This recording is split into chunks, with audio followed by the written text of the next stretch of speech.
My name is Marin Vale, 34 years old. The laughter hit first, sharp, polished, and cruel. It ricocheted across the backyard like silverware falling onto marble. The whole place looked like a magazine spread. Fairy lights strung between oak trees, white tablecloths, crystal glasses catching the sun just so. Everyone was glowing. Everyone except me. If Paige hadn't called, I wouldn't have gone. I told myself that a dozen times on the drive down. My parents hadn't spoken to me properly since January, not unless it ended with a request. Hope you're well followed by the way. Can you help us out with, and a dollar amount? The only time I existed to them was when something broke. The roof, the car, the silence. But Paige called, the same sister I hadn't talked to since that Thanksgiving blow-up 3 years ago. Her voice sounded smaller, cracked at the edges. You might want to come this year, she'd said. Things aren't what they seem. No explanation, no apology, just that. Maybe I went because curiosity's stronger than caution. Maybe a part of me wanted to believe my family could behave for one afternoon. Or maybe, more honestly, I wanted my son to have grandparents again, even if it meant pretending. 2.5 hours on the road is a long time to argue with yourself. Jamie sat in the back seat, swinging his sneakers against the floorboard, asking what kind of food there'd be. Probably barbecue, I said. Maybe Grandma's potato salad. I forced a smile. My stomach didn't believe it. When we finally pulled up, the house looked smaller than I remembered, but louder. Balloons tied to every post, a hired photographer moving through the crowd like a shadow. My dad was in his usual spot by the grill, spatula in hand, barking orders. My mom was orchestrating photos near the rose trellis, camera ready in sequins.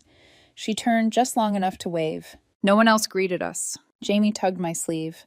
Mom, he whispered, why aren't there plates for us? I started to say, they'll bring some, but then I looked. Every table had name cards and place settings, except ours. Even the napkins were folded like origami swans. Dad's laugh cut through the music. We didn't plan for extras, he said, loud enough for everyone to hear. Extras, like we were distant cousins crashing a stranger's party. I stood there, trying to swallow the heat rising in my throat. My mom adjusted the ribbon on her golden retriever's collar, cooing, "Hold still for pictures, baby." Then I saw it. A whole separate table, draped in gingham, tiny chalkboard signs, silver bowls filled with roast turkey and salmon. Bottled water with the pets' names printed on the labels. The pets had a place. We didn't. Something inside me clicked. Not loud, just definite. I thought about the $6,500 I'd lent them last spring, the tearful phone call, the promise to pay me back, the don't tell Paige secret. My mother's voice had trembled then, the way guilt trembles when it still remembers what it feels like.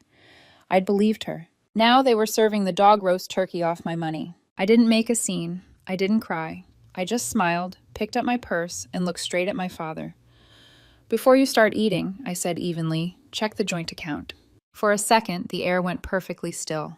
Then Jamie's small hand slipped into mine, and we walked out. No one stopped us. Not a single person called my name. 15 minutes later, we were parked outside a drive-thru. Jamie was eating fries in the back seat. My phone buzzed nonstop, group chat notifications spilling across the screen. What did you just do? You drained the joint account. We needed that for bills. Everly, grow up and come back.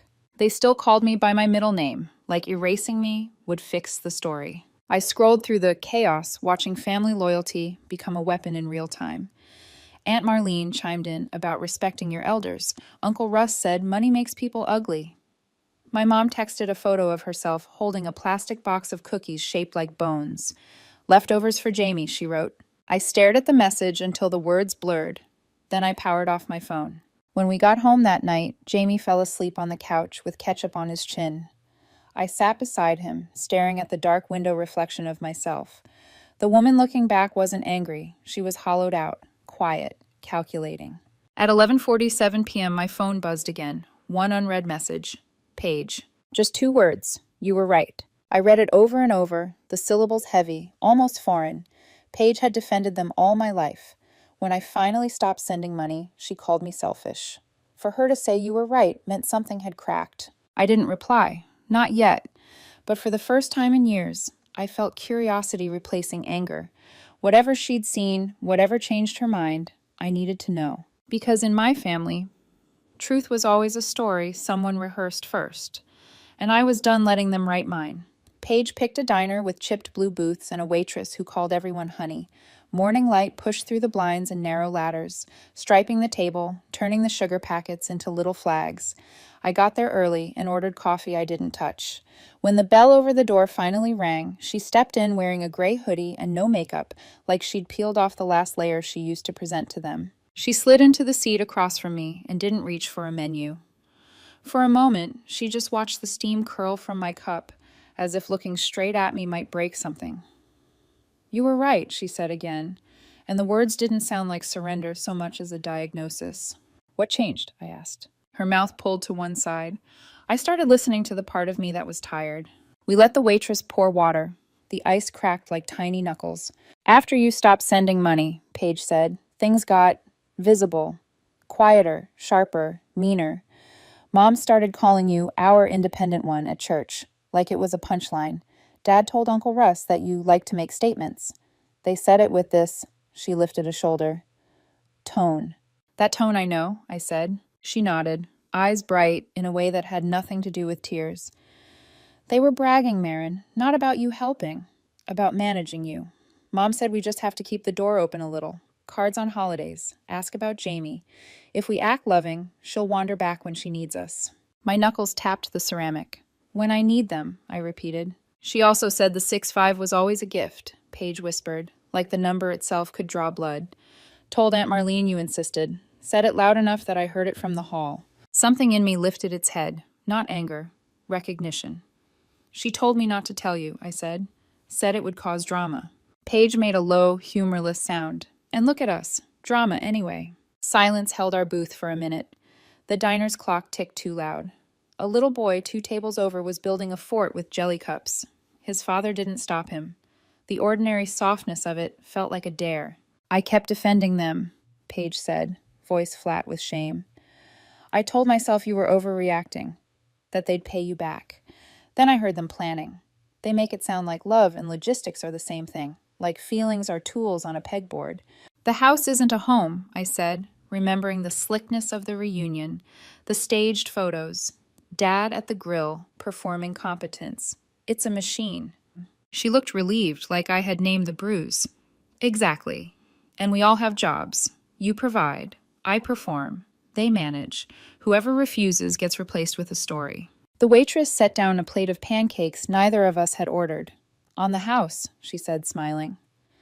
When she left, we stared at the syrup pooling into the butter, watched it swallow the edges.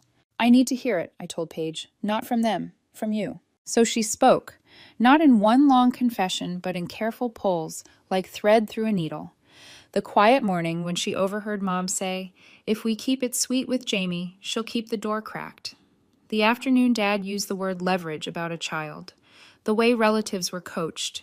Gentle phrases, grief-colored words, the kind of language that paints you into a corner and calls it concern. "I recorded a couple of conversations," she added, almost apologetic. "I know it's not, but I needed evidence I wasn't crazy. I'll give you a copy." I should have felt vindicated. I should have felt rage finally earning its keep. Instead, I felt a fatigue so clean it almost sparkled. "I'm going to ask them outright," I said. "No more tiptoeing." "Be careful," Paige warned. "They're better at this than we realized." "I'm better than I was," I said, and for once it didn't sound like a promise. It sounded like a fact. At the house, my mother opened the door with a smile that reminded me of the photographer at the reunion, curated, half-inch deep, camera-facing. "Oh," she said, as if I were a package arriving earlier than expected. "You were serious." We stepped into the living room where everything had a place except the truth. Dad muted the TV as if that were generosity. I didn't sit. "I'll keep this simple," I said. "Did you tell people I gifted the money? Did you imply I was unstable at the reunion? And did you decide to keep Jamie close as a way to keep me close?" Dad sighed like a manager when an employee asks for a day off. "You're taking everything the wrong way." Mom folded her hands, those hands that have always looked like apologies. "Sweetheart, we never lied. We just didn't explain every detail. Families don't keep ledgers." "You asked me for a loan," I said. "You promised to pay it back. That's a ledger." "Marin," Dad said, letting my name flatten into 2 letters. "You know life isn't that black and white. It is when you're feeding a dog turkey with money you owe your daughter." His jaw flexed. Mom tried to reach for my arm, then thought better of it. "Don't make this ugly," she said gently, as if ugliness were something I had brought in from the porch on my shoes. "I'm drawing a line," I said. "You don't cross it, not through Jamie." Dad leaned back, eyebrows up. "Or what? You don't want thee or what?" They looked at each other, a quick exchange I'd watched my whole life, the two-person language of people who believe the room is theirs. The conversation slid off them like rain off a waxed coat. I felt a clean distance open up between us, the kind that doesn't come with thunder. I left without hugging either of them. That night, I waited for quiet to settle before checking my phone. I expected silence. Instead, I found noise dressed like love. Mom had posted a photo on Facebook, Jamie on her lap from a Christmas long enough ago to look like a different family. The caption read, "We don't get to see him as much anymore, but love is simple. Some bridges burn, but the heart remembers. A red heart, a snowflake, a candle." The comments stacked up like a chorus repeating a hymn. "Stay strong. She'll come back. He'll know who's always loved him." I didn't comment. I didn't even screenshot. I just felt that old familiar burn begin building quietly along the edges of my lungs. The next day, Aunt Marlene texted me a Bible verse about forgiveness with a link to Mom's post. The subtext was loud. "Come back to the story we're telling. Be your role again." I blocked Aunt Marlene for the first time in my life and then sat on the edge of my bed holding the phone I'd turned into a weapon and a shield. In the hallway, Jamie's nightlight threw a small gold lake onto the floor. He murmured in his sleep. I thought about the reunion, the pet table, the photographer who never once pointed her lens at us. I thought about Paige's voice in the diner, thin with the weight of what she'd seen. They replace people with stories. In the morning, my doorbell rang. I wasn't surprised to find my mother holding a plastic box of dog bone cookies, as if irony were a flavor we might all enjoy if we chewed hard enough. "Leftovers," she said, "for Jamie." She glanced past me, inventorying my foyer. We all say things we don't mean when we're hurt. "Which things?" I asked. Her smile didn't move. "Let's start over."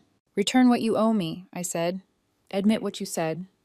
Respect the boundary." She tilted her head. "You're still on about the money." "Right," I said softly. "Still." She went for my wrist then. Quick, that old reflex to steer. I stepped back so she caught air. Surprise flickered across her face, not at the refusal, but at the idea that refusal was possible. I closed the door. The cookies looked like props on my entry table, so I put them in the trash and washed my hands twice. Late afternoon, Paige sent me a voice memo. It was short, not the recordings yet, just a thought. When they say start over, they mean reset to their advantage. I played it twice and then saved it to a new folder on my phone called Paper. The name steadied me. I wasn't just reacting anymore. I was documenting. That night I told Jamie, in 8-year-old language, that we would be making some changes to keep our home extra safe. He nodded like a small soldier being given a map. "Can we still get a dog?" he asked. The question felt like a door opening in a wall. "Maybe," I said, and the word felt bigger than it sounded. Around midnight, a message from an unknown number popped up and vanished before I could open it. One of those previews that flashes on the lock screen, slippery as a fish. "We just want to be part of his life. No name." But I could hear the voice. I lay awake and counted the machines in my life that I could turn off. The joint account, the spare key my parents still had, the automatic habit of explaining myself. I let the ceiling fan carve the dark into manageable pieces. Somewhere in the house, a pipe ticked like a careful metronome. I breathed with it until my heartbeat slowed. In the morning, I drove to school with a folder in my bag, custody papers, ID copies, a printed letter asking administration to require my consent for any change to pickup. The principal looked me in the eye while I spoke and said, "We've got you." I believed her. On my way out, a teacher tape-gunned a construction paper banner to the hallway wall. "Family Day Friday. Photos welcome." I stood looking at the sign a second too long and felt something cold thread through my ribs. Optics again. I pictured a lens pointed at my son with hands framing the shot that hadn't earned the right to hold him in focus. By the time I reached the parking lot, a different clarity had settled. This was no longer about apology or even repayment.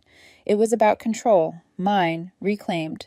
There would be a next move. I could feel it gathering like weather. I had already begun making mine. The week after Family Day, everything pretended to be normal. The air was mild, Jamie's laughter filled the kitchen again, and for a few fragile days, I let myself believe the storm had passed. Then came Wednesday. I pulled into the school pickup line at 3 and Cog, like always. 10 minutes passed, then 15. No Jamie. Parents ahead of me were waving, buckling their kids in, driving off with smiles and snack bags. When the line emptied and my son still hadn't appeared, something inside me tightened to a single, sharp point. I parked and went inside. The receptionist smiled brightly. "He already left," she said. "Picked up at 2:15. My voice came out colder than I intended. "By who?" She glanced at her screen. "Your parents. They're listed as emergency contacts." For a moment, I couldn't breathe. It was like the air in the office turned to glass. "They had ID," she added quickly. "We double-checked. Is everything okay?" But I was already moving. My hands were shaking on the steering wheel, knuckles white as chalk. I called my mom. No answer. Called my dad. Straight to voicemail. Paige picked up on the first ring. "I think they took him home," she said, voice trembling.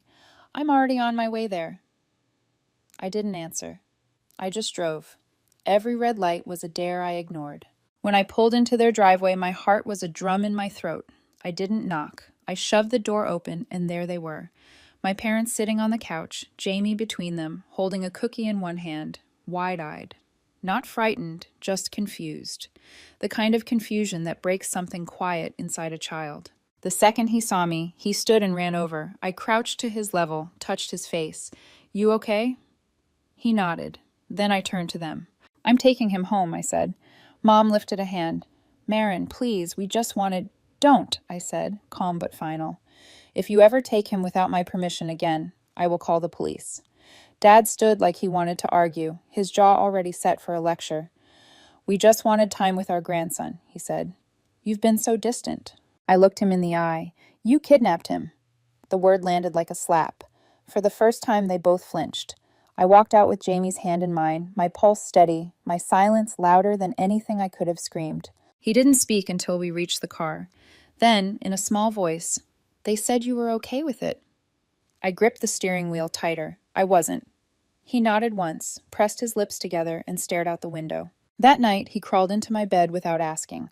He hadn't done that in over a year. When he finally fell asleep, I stayed awake listening to the rhythm of his breathing and realized we were done pretending this was fixable.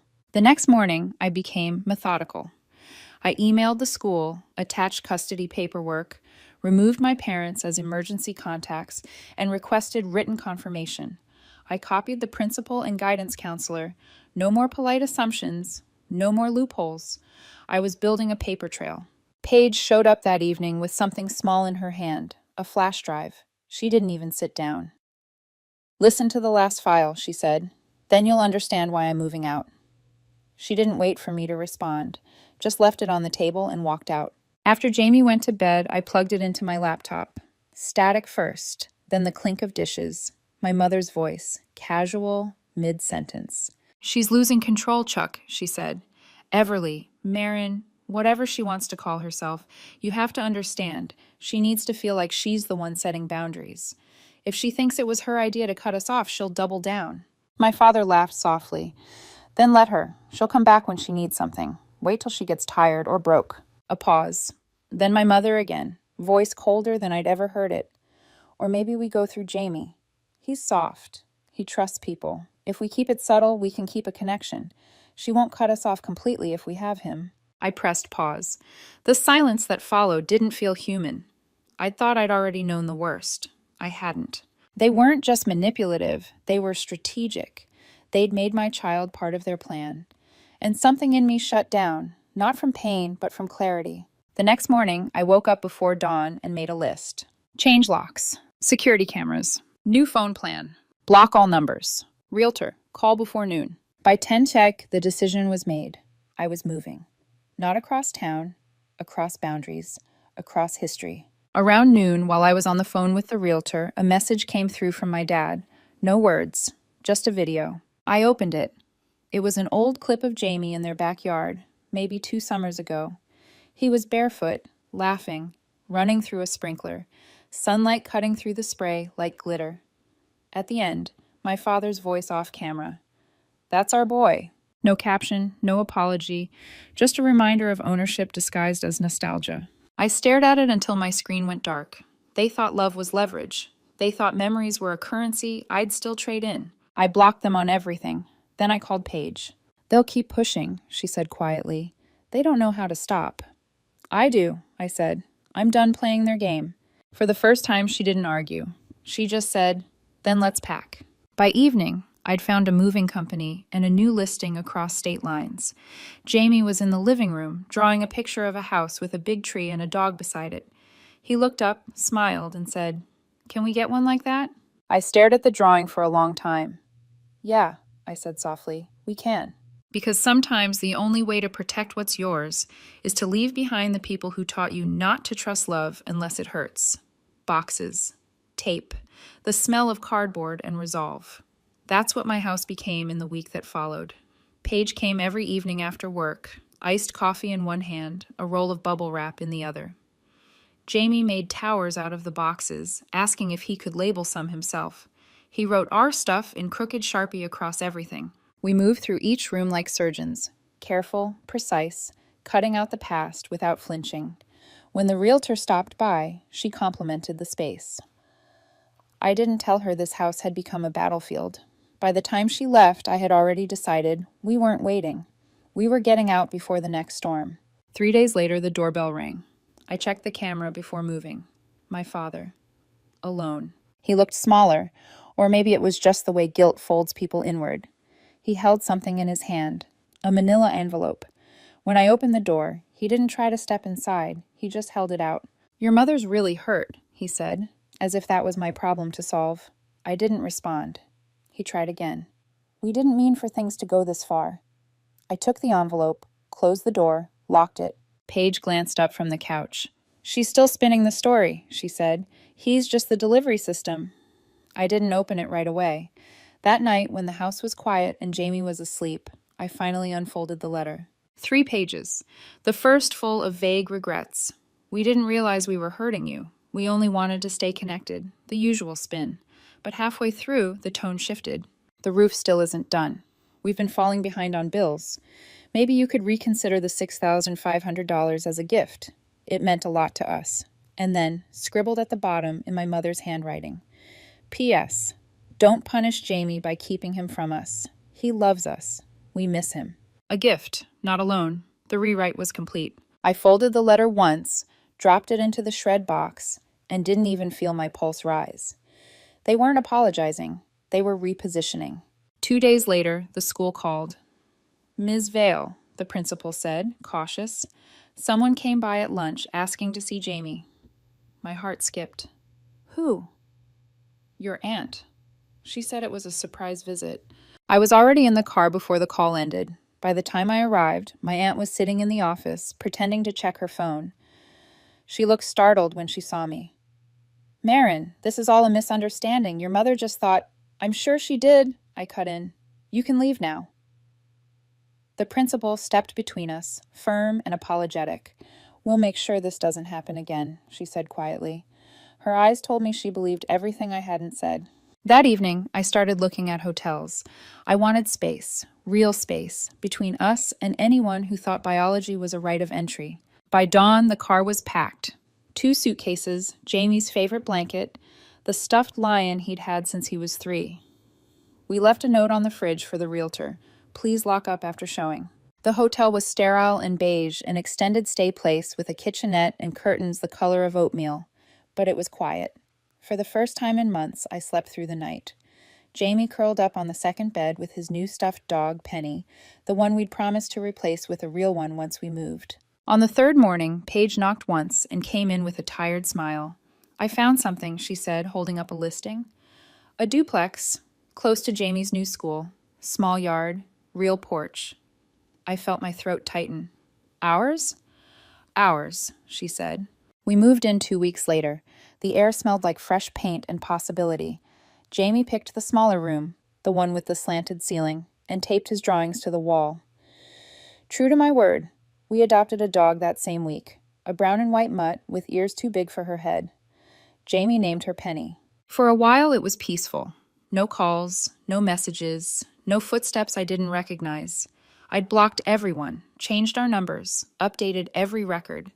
It felt like safety had finally learned our address. Then, one night, I was tucking Jamie in when he handed me something he'd made at school. A red construction paper heart, glitter glued to the edges. Inside, written in pencil, "To Grandma and Grandpa, I miss you." I smiled because he needed me to. "Did your teacher help you with this?" I asked gently. He shrugged. "Everyone made one, for family." "Do you want to send it?" He hesitated. "Maybe later." I kissed his forehead and turned off the light. Later, when he was asleep, I sat on the porch with Paige. She lit a cigarette, the smoke curling in the cool air. I told her about the card. "You're not cruel for protecting him," she said. I nodded, but part of me still ached. That stubborn daughter part that kept wondering if they could ever change. The next evening, an email arrived from an address I didn't recognize. "We know where you are. Don't worry, we'll be quiet. Just want to be part of his life. Families always come back together in the end." No signature, but I didn't need one. I printed the message, slid it into a folder labeled "If They Try Again," and closed my laptop. Outside, Penny barked once, sharp and alert, before settling again. The wind pushed against the window screens like someone testing the locks. I stared into the dark and whispered, mostly to myself, "Not this time." Because this peace we'd built, fragile, imperfect, hard-earned, wasn't theirs to touch anymore. It happened on a Thursday, Jamie's favorite day, science club after school, the one with experiments, puzzles, the joy that made him forget everything else. I left work a little early, like always, planning to pick him up at 4:15. The air smelled like rain, and I remember thinking maybe we'd stop for ice cream on the way home. For a few minutes, life felt simple again. Then I got to the school, and the classroom was empty. The teacher looked confused when I asked. He left at 3:45. Someone called saying there was a family emergency. The words hit like cold water. "Who called?" "A woman," she said. "Said she was you. The substitute confirmed your number." My hands went numb. I called the office, the principal, then Paige. My voice didn't even sound like mine.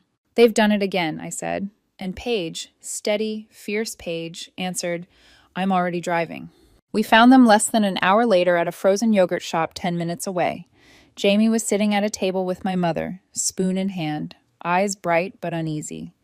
He wasn't scared. He was trying to believe everything was okay. When he saw me, the spoon slipped from his hand. I crossed the room before anyone could speak. "Jamie," I said softly, "we're going home." He stood immediately. My mother's face went pale. "Marin, please don't make a scene." "You pretended to be me," I said. "That's not a scene. That's a crime." People were staring now. Forks paused in midair. My father walked in from outside carrying 2 cups, froze when he saw us. "We just wanted to spend time with him," he said. "You've made it impossible." I turned to him, calm in a way that scared even me. "If you ever go near my son again," I said, "I will press charges. This is your only warning." He tried to laugh it off, but it came out brittle. "Don't be dramatic." I didn't respond. I just took Jamie's hand and walked out. In the car, he whispered, "Grandma said you were sick." I stared straight ahead. I wasn't. He nodded once, understanding too much for his age. That night, I didn't sleep. I changed his school again. I called a lawyer, filed paperwork. Official, final, irreversible. Paige came over, eyes red from anger. "They don't see it," she said. "They still think it's just another argument." "It's not," I told her. "It's over." For once, the words didn't tremble. 6 weeks later, life found a rhythm again. Penny slept at the foot of Jamie's bed. Paige left early every morning for work, but always brewed an extra cup of coffee and left it on the counter for me. Jamie was thriving, laughing more, sleeping without nightmares, running into school with no backward glances. Sometimes in the evenings, we'd all sit on the porch, Jamie drawing, Paige scrolling, me just breathing. The kind of quiet that doesn't need to prove its peace. Then one afternoon, the mail arrived. Among the bills and flyers was a thick envelope with no return address. The handwriting was unmistakable. I didn't open it. I placed it in the drawer beside the folder, labeled, "If They Try Again." The past could sit there, sealed, where it belonged. Because some endings don't need confrontation. They need distance. That night, Jamie crawled into my bed holding Penny's paw and asked, "Are we safe now?" I brushed the hair from his forehead. "Yes, sweetheart, we're safe." He fell asleep quickly, his breathing steady, the way children breathe when the world finally feels kind again. I lay awake staring at the ceiling, thinking about how love can rot when it's built on control. About how sometimes the bravest thing you can do is stop explaining yourself to people who never intended to understand. The next morning, sunlight slipped through the blinds, and for the first time in years, it didn't feel like interrogation. It felt like permission. I made coffee. Paige smiled sleepily as she joined me. Jamie came running in with Penny close behind, laughter spilling ahead of him like light. And in that ordinary moment, bare feet on kitchen tile, dog nails tapping, coffee scent thick in the air, I understood something I should have known all along. Family isn't who raised you, it's who rises with you.